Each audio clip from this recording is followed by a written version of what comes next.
কি মনে হচ্ছে না খিচুড়ি আর গরম গরম ইলিশ মাছ হলে ভালো হয় এই ওয়েদারে? হ্যাঁ, আমারও সেটাই মনে হচ্ছিল এইরকম ওয়েদারে। তো এই রেনি ওয়েদারে একটা ছোট্ট মিনি ব্লগ শেয়ার করতে চলে এলাম তোমাদের সাথে। হ্যালো এভরিওয়ান, আমি ব্রাইডাল মেকআপ আর্টিস্ট স্মৃতি। তোমরা সবাই কেমন আছো? আশা করছি সবাই খুব ভালো আছো। তো সেই দিন সকাল থেকেই খুবই বৃষ্টি পড়ছিল, আর তোমরা সকলেই জানো আমি এখন সকাল সকাল উঠে পড়ি আমার ওয়ার্কআউটের জন্য। তো রীতিমতো তাড়াতাড়ি করে উঠে ওয়ার্কআউট করে চান টান সেরে নিয়েছিলাম একটা জায়গায় বেরোবো বলে। তো কোথায় যাব সেটা পরে বলছি, আগে তোমরা আমার একটা ছোট্ট গেট রেডি উইথ মি দেখে নাও। তো প্রথমেই আমি আমার আনম্যানেজড চুলগুলোকে হেয়ার ব্যান্ডে আটকে নিই, আর তারপরে ইউজ করে নিচ্ছি ডট অ্যান্ড কিন ময়শ্চারাইজার। এই ময়শ্চারাইজারটার কথা যত বলবো ততই কম হবে, খুবই ভালো একটা ময়শ্চারাইজার। আমি যে কজনকে ইউজ করতে বলেছি সবাই ভালো বলেছে। তারপরে আমি ইউজ করে নিচ্ছি একটা টিন্ট, এটা হলো মাই গ্ল্যামের পিগমেন্ট, খুবই ভালো ছিল, তোমরা দেখতেই পাচ্ছ, হালকা ইউজের জন্য খুবই ভালো। তারপরে ইউজ করে নিচ্ছি আমি ক্রাইলনের পাউডার, এটা তোমরা ব্রাইডালে ইউজ করতে পারো, আবার রেগুলার বেসিসেও ইউজ করতে পারো, খুবই ভালো। তারপরে ইউজ করে নিচ্ছি আমি কাজল আমার গোল গোল চোখগুলোতে। এই কাজলটা হলো নাইকার কাজল, তো ব্ল্যাক ম্যাজিক এটার নাম, তোমরা সকলে ইউজ করতে পারো, পিগমেন্ট এরও খুবই ভালো ছিল। তারপরে আমি ইউজ করে নিচ্ছি একটা লিপ বাম, যেটা ছিল অরিফ্লেমের, এটাও খুবই ভালো। দেন আমি শেষে ইউজ করছি একটা লিপস্টিক, যেটা ছিল মাই গ্ল্যামের, এর পিগমেন্টও খুবই ভালো, তোমরা ইউজ করতে পারো। তারপর এই ওয়াচটা ছাড়া আমি ইনকমপ্লিট একদমই। তারপরে এই সানগ্লাসটা আমি নতুন করিয়েছি, আর হ্যাঁ, এটা হলো পাওয়ারওয়ালা। তারপর এই গ্লাসটা আমি রোজের পরি, তোমরা সকলেই জানো। তো এই গ্লাসটা পরে গিয়েছিলাম, আর সানগ্লাসটা হলো সাথে করে নিয়েছিলাম, কারণ বৃষ্টি পড়ছে, সানগ্লাস পরলে লোকে পাগল বলবে, রোদ্দুর উঠলে পরবো বলে সেই জন্য নিয়েছিলাম সাথে। আর বাইরে বেরোচ্ছি, পারফিউম ইউজ না করলে হয়, আর এর স্মেলটা ছিল দারুণ। তারপর বেড়াতে যাব, মুষলধারে বৃষ্টি চলে আসে, আমার মনটা একটু খারাপ হয়ে যায়, যেখানে যাবার কথা যেতে পারবো কিনা, কারণ বৃষ্টিটা প্রচুরই জোর পড়ছিল। আর এখানে দেখো আমার মাও রেডি হয়ে যায়, আর এর মধ্যে চলে আসে হলো আমাদের বিস্কুটের গাড়ি, কারণ আমার বাপির বিস্কুটের মানে ডিলার আর কি, সেই জন্যই বিস্কুটের গাড়ি আসে। আর দেখো এখানে বাপি আর দাদা বিস্কুট গাড়ি থেকে আনলোড করে সাজিয়ে রাখছে।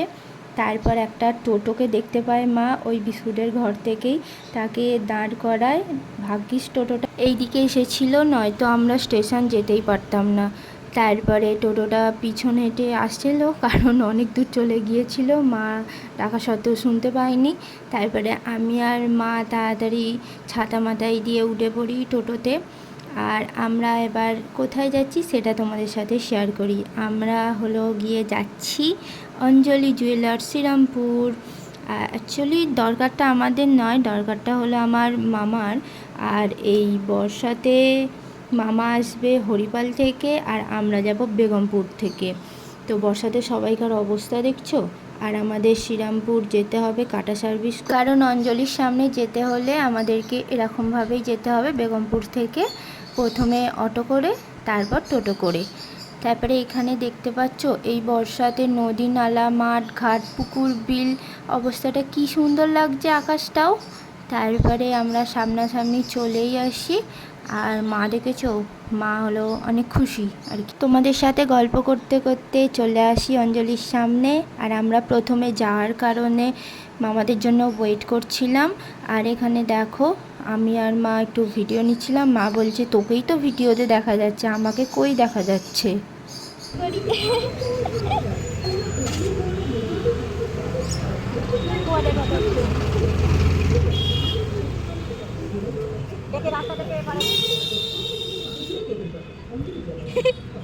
আসতে পারবি না তুই।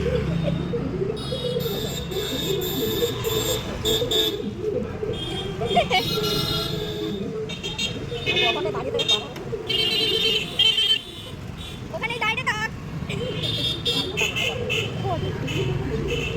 আদা মেরি বুলবুল, হাই করো, হাই হাই হাই হাই। কাজে কি হয়েছে চলো তারপর আমরা অঞ্জলির গেটের ভেতরে ঢুকি, আর এখানে গার্ডটা বলছিল যে ভেতরে ভিডিও আর ছবি নেবেন না, তাই আমি আর বোন বাইরে দাঁড়িয়ে কিছু ভিডিও ক্লিপ আর ফটো নিচ্ছিলাম। তারপরে কেনাকাটা শেষে আমরা চলে আসি মার্কেটে কিছু খাওয়া দাওয়া করব বলে। আর এখানে সবাই কচুরি খাচ্ছিল, আর তোমরা সবাই জানো আমি ডায়েট করছি, তাই আমি কিছু খেতে পারবো না, তাই মামার জোর করাতে একটা আইসক্রিম খেলাম। অরুণের আইসক্রিম খুবই ভালো লাগে, টেস্টি লাগে, একদম ক্রিমের মতো লাগে এটা খেতে। আর পরে ব্যায়াম করে এটা শোধ করে নেবো বলে সেই জন্যই খেয়েছিলাম, মামা অনেকই জোর করছিল তাই। এখানে এটা কি ফ্লেভার আমি জানি না গো, একটু ব্লুইশ টাইপের দেখতে ছিল, আর অনেকক্ষণ বাইরে ছিল বলে গলেও গিয়েছিল, কিন্তু খেতে খুবই ভালো ছিল। আর এখানে দেখো বোন দেখছিল ও কি খাবে, কোন ফ্লেভারটা খাবে, কারণ অনেকগুলো ফ্লেভারই ওখানে ছিল, আর ও একই ফ্লেভারই নিয়েছিল।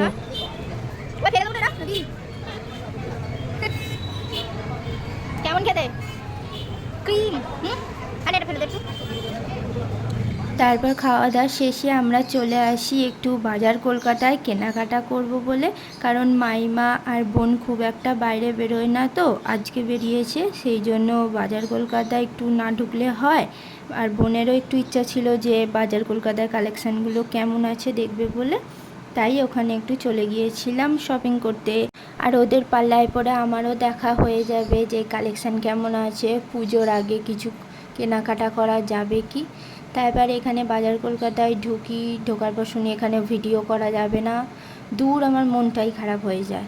তারপরে কালেকশানগুলো তো খুবই ভালো ছিল, দেখছিলাম আর একটু লুকিয়ে লুকিয়ে ভিডিও করে নিয়েছিলাম। আর কেনাকাটার শেষে এই ব্যাগগুলো দেখতে পাচ্ছ, আমাদের একটা দিয়েছিল আর মামাদের একটা দিয়েছিল, তো সেই দিনটা খুবই আনন্দ করে কাটিয়েছিলাম। এরপরে আমাদের বাড়ি যাওয়ার পালা, আমি আর মা একদিকে যাব আর মামারা একদিকে যাবে।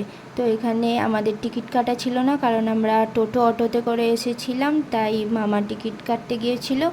তারপর টিকিট কাটা শেষে মনুকে টাটা বলে আমরা চলে আসি। মনুর এখানে একটু মনটা খারাপ হয়ে গিয়েছিল যে এইবার বাড়ি ফিরতে হবে।